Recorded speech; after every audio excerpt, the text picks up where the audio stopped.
sex in this case. Nice purple ship.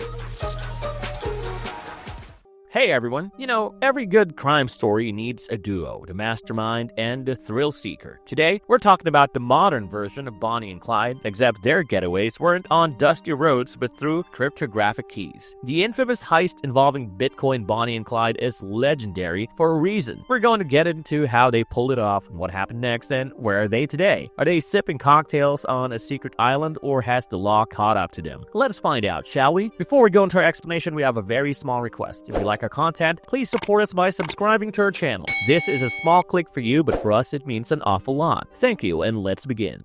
The Bitcoin Bonnie and Clyde, who were they? So first off, who are we talking about? Meet Ilya Dutch Lichtenstein and Heather Morgan, a couple with a knack for tech, a love for chaos, and clearly a taste for trouble. Ilya was the brains, like your typical tech nerd, obsessed with blockchain and crypto. Heather, on the other hand, was the wild card. She was all about standing out, and not just because of her flashy rap alter ego, Razzle Khan, which was inspired by Genghis Khan to project herself as a conqueror, but also because she called herself the Crocodile of Wall Street. This nickname was all about being fierce and surviving in a ruthless financial landscape, and she wanted to make it her mission to get noticed, which, spoiler alert, is what probably led to their downfall in the first place.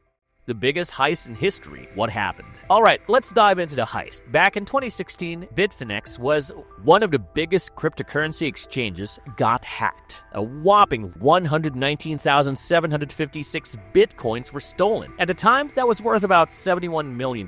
Right now, it's probably worth like billions. The entire crypto world was freaking out. Nobody knew where the money went until eventually, Ilya and Heather's names started to pop up. The heist itself was pretty sophisticated. Ilya used a trick called peeling, which basically means breaking up the stolen Bitcoin into smaller transactions so it wouldn't get flagged. Clever, right? He used mixers and tumblers, tools that blend various transactions together to make them look innocent and break any digital paper trail. They used fake identities and opened multiple bank accounts to launder the money. Heather was not just busy making music, she used her public persona to make the whole thing look less shady. They tried everything from buying gift cards to NFTs, and even stuff like Walmart gift cards to throw people off the trail. But the investigation that led to their arrest was just as crazy as the heist itself. It all started in the weirdest way. In 2021, right in the middle of the second COVID wave, federal agents went into this 42-story building called 75, which used to be the Andes Hotel. They walked through the shiny lobby and told the doorman they were tracking a signal related to child pornography, a complete lie to cover the real mission. They were actually looking for the people behind the Bitfinex heist. The doorman at 75 was not used to seeing anyone, let alone a group of federal agents. They asked to go up to the roof, saying that they needed to track the signal. They repeated this a few times over the next few weeks, and every time they left without much of a clue. Even the doorman suggested they might be in the wrong building, but they were sure this was it, and turns out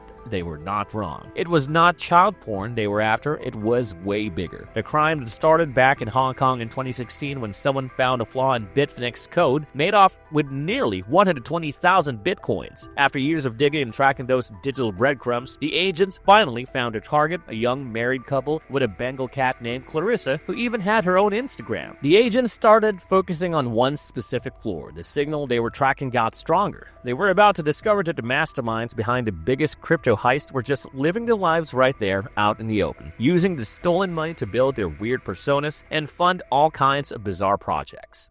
Life after the heist. Fast forward to February 2022, the FBI finally came knocking. Despite all their tricks to hide the money, Ilya and Heather couldn't stay invisible forever. The authorities have been watching them for a while, and part of what gave them away was Heather's constant need to show off on social media. When the FBI raided their New York apartment, you can just imagine the scene. Agents storming in, Heather and Ilya were probably caught off guard, looking shocked and maybe even trying to hide whatever they could. But there was no hiding this time. They found hardware wallets with access to the stolen Bitcoin, stacks of cash, and burner phones. There was even a folder labeled personas with fake identities. Who keeps all that evidence just lying around? It was not just about the money for them, it was about the thrill. But now their faces were splashed across the news within hours, and just like that, the game was over. In August 2023, both Ilya and Heather finally pleaded guilty to money laundering. Ilya confessed to being the mastermind behind the whole operation, while Heather admitted she played her part in laundering the stolen fund. Their guilty pleas were a turning turning point in this wild saga. After years of pretending they were just eccentric tech lovers, they finally had to own up to the crime. Heather even admitted she knew what was happening all along, despite her efforts to play innocent. In court, they tried to play it cool, but there was just too much evidence. Ilya, being the brains of the operation, got harsher charges. Heather tried to make it seem like she was just a social media weirdo who got caught up in it, but her fingerprints were all over it. Their love for the flashy lifestyle was what got them caught. They practically handed themselves to the authorities. Where are they now? So, where are they now? Well, they're not in prison, but they're definitely not free. Ilya is under house arrest, waiting for his sentencing. Not exactly a glamorous life. Imagine being stuck at home with an ankle bracelet. According to some sources, he's still obsessed with coding, spending most of his time at his computer. Definitely not the kind of outlaw lifestyle he probably imagined. Heather, on the other hand, is out on bail. No more rap videos, no more wacky outfits on social media. She's laying low and apparently cooperating with the authorities. There's even talk she might throw Ilya under the bus to save herself. Reporters have spotted her a few times and it looks like she's still trying to stay relevant, just without the whole criminal aspect. It is indeed classic Bonnie and Clyde. When things go south, loyalty flies out the window. One thing we know for sure is that they're definitely not living the high life anymore, and with millions still missing, the big question is, did they stash some of it away or is it all gone? Only time will tell. From fiction to reality, the film's take on their story. Okay, let me tell you about the movie they made about these two. It's called The Biggest Heist Ever, and honestly, is like how the filmmakers thought. How do we take something already insane and make it even crazier? And somehow they managed to do just that. In the movie, Heather's portrayed as this misunderstood artist who gets caught up with the wrong guy. They kind of romanticize her, like she's a rebel with a good heart, just got caught in a bad situation. I mean, it's entertaining, but let us not forget in real life she knew exactly what she was doing. Ilya, on the other hand, is the classic anti-hero, super smart, one step ahead of everyone, but ultimately too reckless for his own good. There were these chase scenes that were totally over the top. I'm talking rooftop escapes, high-speed car chases, the whole deal. I'm sure none of that really happened, of course, but it makes for great cinema. Even with all the over-the-top stuff, the movie did a pretty good job capturing the irony of their situation. Here they are trying to pull off one of the biggest heists in history, but at the same time they're obsessed with being seen, with being famous. It's like they wanted to be invisible while also being in the spotlight. The movie really hits on how their need to stand out is exactly what led to their downfall.